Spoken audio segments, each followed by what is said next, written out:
2 points needed to be wrapped up by Dean Wilson and Max Anstey. Yeah, look, the championship is almost wrapped up, like you said, so close. But either of those riders could have a bad night, no doubt.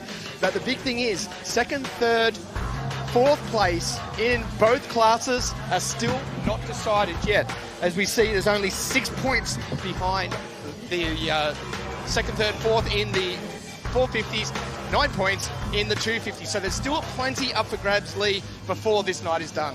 Absolutely, and we have a little bit of a look down onto the starting line at the moment, and we can see some big guns there. I see Benny Novak, number 70, on board that Froth Honda machine. There is plenty of big hitters down here. Number 199, Nathan Crawford. Keep your eyes peeled on him, factory KTM rider. We are almost set to get this one underway. It is go time here in Melbourne for the first of our races for the final round here of the Australian Supercross Championships as they dive into the first turn. Nice sweeping left-hand turn it is right there. It looks like it could be Wilson Todd that actually got out to the lead first. Indeed it is, as they work through this first rhythm section here. One rider going down right there at the back. Already a rider having gone down, you called it, Danny Ham, but Wilson Todd looking super clean at the head of the pack and leaping his way through the woods, electing to jump. Caleb Barham back there in second place. Kingsford coming through now. Also Crawford, the guy that is second in the championship. He is right on screen to the inside here, straight away, trying to make these moves happen. And in fact, he does.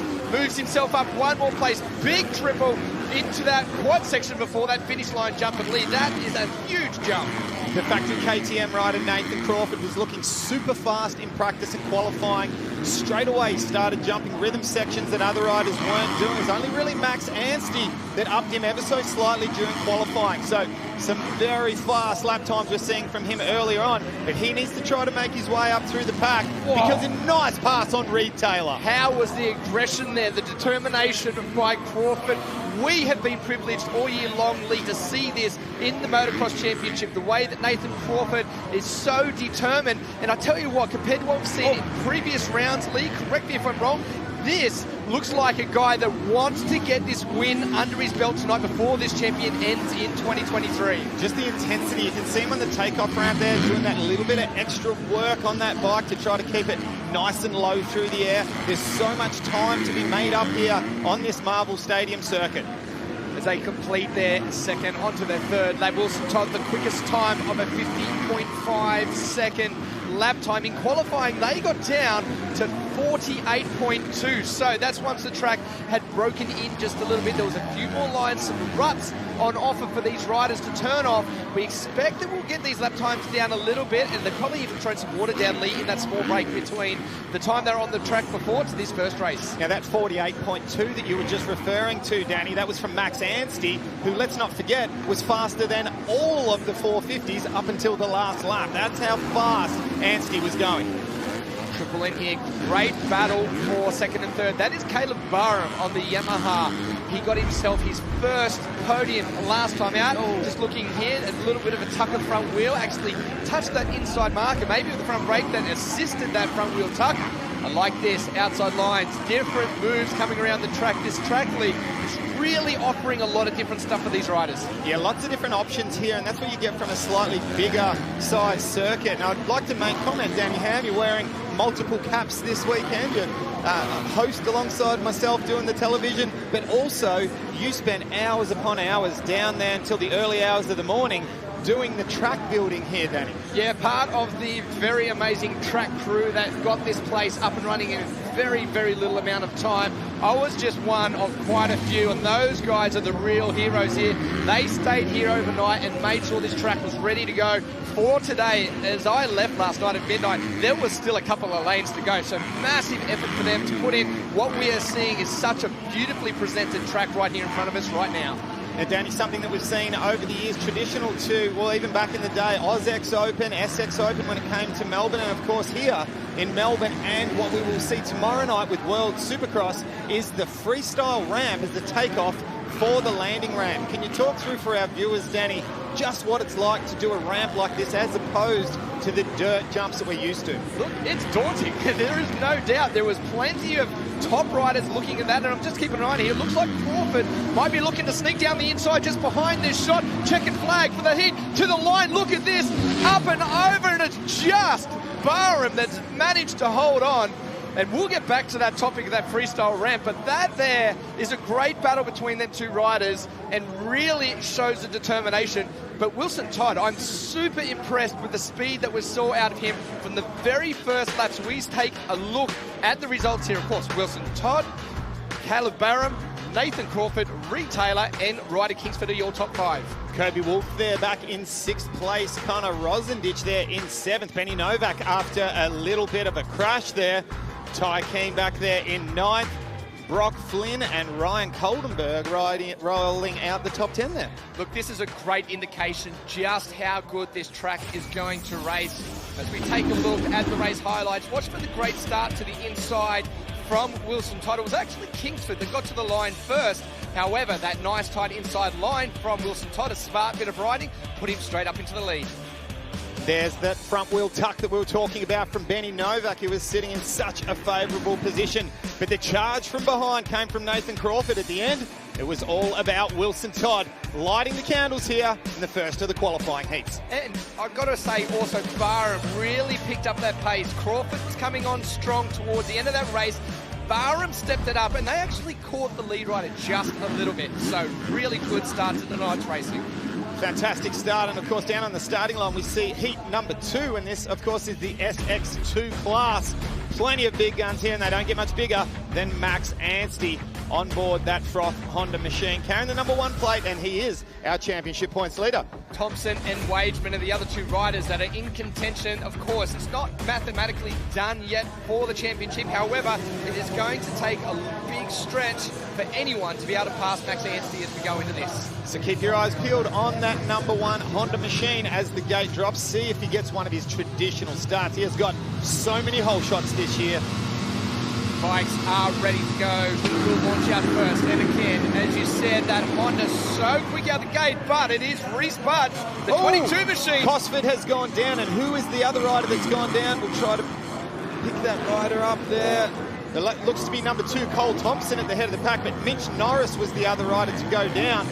But a great start, staying out of trouble in the first turn for Cole Thompson on board that Serco Yamaha. So, Lee, let's talk about where we see Max Anstey at the moment. Of course, this is not the ideal start for him. However, is this a good opportunity, seeing how Anstey basically has been running away from the start? Is this a good opportunity for him to start looking around and learning some lines and trying to pick up some good passing opportunities? We see Ferguson just being that little bit aggressive and pushing up the inside. Well, Ferguson is not scared of anyone. He's someone that he will definitely throw the bike in, and a nice little answer back there for the number 1 machine. Max Anstey showing him who is boss, and he makes up another position there on the track. That will move himself up to 5th place. He's still got, 4th place. Still got Reese Budd, Robbie Wageman and Cole Thompson up ahead of him. So this could set the scene, not just for Max Anstey for the night, but also these other riders. As you see, Anstey working on Reese Budd. He is much cleaner through that rhythm section this time, pulled up alongside and manages to hold to the inside, so he moves up yet another position. This is the opportunity, though, for Wageman and Thompson to try and pick up some confidence in this race, which will lead them into the final race later tonight, of course. These being the heats, this will qualify them through to the final later on. Now, Max Anstey already moved himself up into 3rd place, but the problem is his last lap was, they've just ticked over that last lap time. He was 3.5 seconds slower than Cole Thompson, but he finds himself on a charge at the moment, all over the back of Robbie Wageman. I don't think it's going to be too long until we'll see him up towards the head of the pack. Let's not forget, only 5 laps, the duration. We've got 2.5 laps to go. Wageman holding strong at the moment as Anstey searches for something different. On top of the whoops, a good skim line through here, straight around the outside. Who says skimming these whoops isn't the way to go? As Wageman jumps through there, Anstey blast past up into second place. And that's just a rider that is just in fine form at the moment. Now, Danny, can you explain the difference between jumping through the whoops and skimming, let's say, risk, speed? Let's talk about the positives and the negatives here. So jumping through the whoops is generally seen as a safer option. You will usually go through in a rhythm of 2 or 3 all the way through. However, you don't carry the speed across the whoops the same way as you do getting to the outside and skimming them. But if you want to skim the whoops, you need to carry some momentum to make that happen. And that's why we saw the last time around, Anstey to the outside was able to skim it. It looks like he was going outside again. We haven't seen too many riders. There we go in the background, skimming across these whoops. They've all just been following each other, jumping to the inside, thinking that is the best line. I think the tide may be turning just a little bit here, Lee. Yeah, and you look, Cole Thompson, our leader, to be doing rhythm, but just doing double, double, double. There's got to be a faster way than doubling through the whoops. And the lap times just answered that. 48.4 for Anstey that last lap around compared to a 49.5 for our leader. So a very fast line through there. Of course, it's not just the whoops that Anstey is making up this time. However, it is a big part that is contributing to this gap closing down with only half a lap left to go. Well, I was just going to say, Danny, the problem is we are on the final lap, and I think it's a little bit too little, too late as he comes through the whoops for the final time. How is the whoop speed from Anstey? Finds himself all over the back of Thompson with 1 corner to go. I don't think he has enough time. Has a little bit of a sneaky look up the inside, but it is not enough. And the number 2 of Cole Thompson will take victory in heat number 2. A great race there by Anstey, passing through the traffic to get to where he did. I can promise you there's some 450 riders back in the pits that have kept their eye on this. They've seen how these whoops are working, and I'm sure they'll be switching it up as we take a look now, of course, at heat number 2 results. Thompson was your winner in front of Anstey. Wageman, Budd and Ferguson are your top 5. Continuing to impress, Liam Atkinson in 6th place there from Cosford, Mackenzie O'Brien, Caleb Goulet and Mitch Norris. Let's head down to Cam Williams, who's with our winner. Cole Thompson, what a great win, mate. Great way to start your night. Yeah, no, a spectacular way to get the night started here in Melbourne. I had good vibes last year, got my heat win, and we're back doing the same thing. So Mac's riding good, the guys are riding good tonight. We got to be on our A game, get off to a good start, and execute those laps. Those whoops look to me to be very big and very tricky, so it's the triple versus the skim, isn't it? They made them bigger, I think. I think when they picked them back up again, I said, I think they're bigger that time than they've been all day, but nonetheless, got a good jump line there the last lap, figured it out finally 3-2-3, and yeah, just consistent laps. That's what it's going to take tonight. Shout out to the whole Serco team. This is the last race for us, and we're going out with a bang, so we're going to give it hell. Gentlemen, he's motivated for tonight. Well, what a win from Cole Thompson, taking victory in heat number 2 of the SX2. Let's take a look at the replay and what we thought was a good start from Anstey, but turned out not the best. Cosford with a good start, but ended up on the deck. Just watching the way Bud launched out of that gate then, the front wheel did not pick up one single bit. That was a perfect drive out. The small mistake right there was what allowed Anstey to start this charge forward, and I love this move. Completely blowing past Wageman on the outside. Brilliant style through the whoops there up, and this was almost enough to give him a shot at the win coming into the last lap, but wasn't quite enough. And as Cole Thompson mentioned on the podium there, Danny, this is the last event for Serco Yamaha for the year, and we see down, drop of the gate and a rider going wide, SX1, heat number 1. There was a massive domino effect right there. I saw at least 5 riders just elbowing each other, trying to find position, going into that corner. I love that little sneaky move up the inside there. Was that the 40? Oh, no, that was... Brad West. Yeah, Brad West in the lead. No, it was Wills that I saw up to the inside. So it is the 45 machine that was leading this one, Luke Clout. Now, Danny, much better option with rhythm through there. We just saw Luke Clout rolling the first one and then triple, triple, triple. Now, that's a heck of a lot faster than doubling. Yeah, it is certainly a lot faster than doubling, and I think that's what we heard Thompson say at the end, that he got those triples down pat. But is it faster than skimming? We won't know until we see a side-by-side example of it. Have a look in the background here. Oh, just clipping the back of Brayton was that right? I think it was the 81 of Joel Evans that went down in that corner. Right, so everything looking very nice at the moment at the head of the pack for Luke Cloud. We've got a problem for the number 1. Brayton has got some track markers caught up there in the back wheel. So a series that has just not gone swimmingly for Brayton. Let's have a look at what has happened here. Come up the inside and gone to give a little bit of a bump to Brad West, but he's sucked a tough block in. Can you believe that? He is not having a good run here in this championship. Unfortunate for him, there's so much that's been going against him as we return to our race leader, the Yamaha rider, number 4 of Luke Clout. He comes up onto a lap rider, sneaks around the inside, Lee stretching it out. Now, Clout was quick in qualifying. Second fastest, and I was just about to make mention, Danny, it's so good to see the resurgence of Luke Clout on board that CDR Monster Energy Yamaha. We'll have to wait and see where he goes, what seat he sits on next year. But I tell you what, with all of the injuries that he's been through, back to back to back, big injuries, it's good to see him up at the head of the pack where he belongs. The 57 machine there, very colourful gear, the blue and yellow gear, rat racing stuff. That there is Jackson Richardson, a rider that has been around for many years. One of the fastest, smoothest and most charismatic riders out there in the field. Having a good run here in behind Dylan Wills, sits there in 3rd place. So he's had to pass a couple of people to get there as well. Yeah, great ride for Jackson Richardson so far, and likewise for Dylan Wills to be up there in 2nd place. Oh, he came up very short, and that was a little bit unexpected. Okay, so let's return to that finish line jump that we spoke of. It's a daunting jump. The riders that have never done it, it can be very daunting. Some of our pro riders today, and we can promise you, as we take a quick look at this, watch, just a little bit short and a little bit sideways, kicks the back end across. He's nose wheeling down there. He's on the brakes as well. I actually thought it was a tweak at the front, but the front was really quite solid. Yeah, it was good.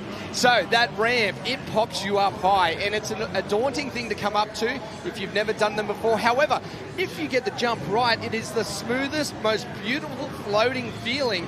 But if you pull up that little bit short like we just saw then, it's quite a hard landing, so you've got to be nice and straight. And this is the things that go through the rider's mind the first time they have to jump this. Once they've done it, they're like, wow, that was cool, let's do it again. However, very hard to get it that first time. Now, Danny, let's give Robbie Marshall a big pat on the back, who was very, very high up in the positions at the last round, Newcastle, for the Fox Australian Supercross Championship. Once again, finds himself up here in the top 5 in the qualifying heat, and I think we can see a little bit more from him even later on. Yeah, it's great to see him get out there. I think he got 3 hole shots in Newcastle. Man, the old guy definitely knows how to start. But this guy is stretching that lead out 6 seconds, as we see right there, the difference all the way back to Dylan Wills on the 64 machine. A little jump in and then a skip. Yeah, I was just going to comment. Interesting. So rolled the first one, tripled in, and then purposely snagged the back of the 4th one just so that he could get a little bit of a skim going across the top. So nice innovative stuff there for Dylan Wills, and we find our race leader on the final lap. So under half a lap to go now for Luke Clout on board the CDR Monster Energy Yamaha machine, and he has not put a foot wrong so far in this qualifying heat number 1. We also just got a glimpse of the number 1 machine, a break back around rolling. Oh, it's not rolling, he's riding around. He is 2 laps down back there in 11th place. Correct me if I'm wrong. That will get him through to the final, yes? Top 11 straight through. Yep, so that will get him on the gate. However, it is going to be a very wide pick, and it's going to be difficult to get the start from there if you want to run up the front. But this guy, he is collecting the win in this race, the confidence that comes along with it, and he's going to drag that into the final. Luke Clout, your winner, heat number 1. A little bit of an overjump there on the finish line, but no problem whatsoever for Luke Clout. 2nd place through for Dylan Wills. Oh, he's happy. Yeah, nice scrub there, looking very, very nice. And the confidence that Clout will take after winning SX1 heat number 1, that'll go a long way into that final. This reminds me of the Luke Clout we saw when he went and won that motocross championship a couple of years ago. That confidence that he had, he knew he could win. As we take a look at the results, of course, heat number 1, Luke Clout, Dylan Wills, Jackson Richardson holds on, Brad West holds there for 4th as well. All right, let's head down to Cam, who is with Luke Clout. Luke Clout, these American-style tracks really seem to suit your style, huh? Yeah, look, I've been really waiting for a big track, and I just love this stuff. You know, I'm going all in tonight, like I said, and I'm ready to fight for the end, so looking forward to it. Boys, Luke Clout is ready to fly the Australian flag here tonight. You can hear it in the tone of his voice, and you can see it on his face. He is ready to fire. What a win. Let's take a look at the replay.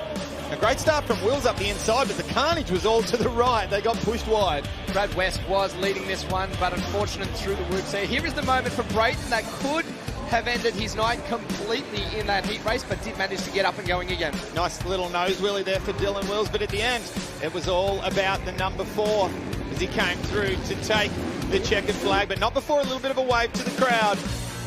I've just checked his lap time to a 48.8, so not far off that qualifying time that they did earlier on as well. So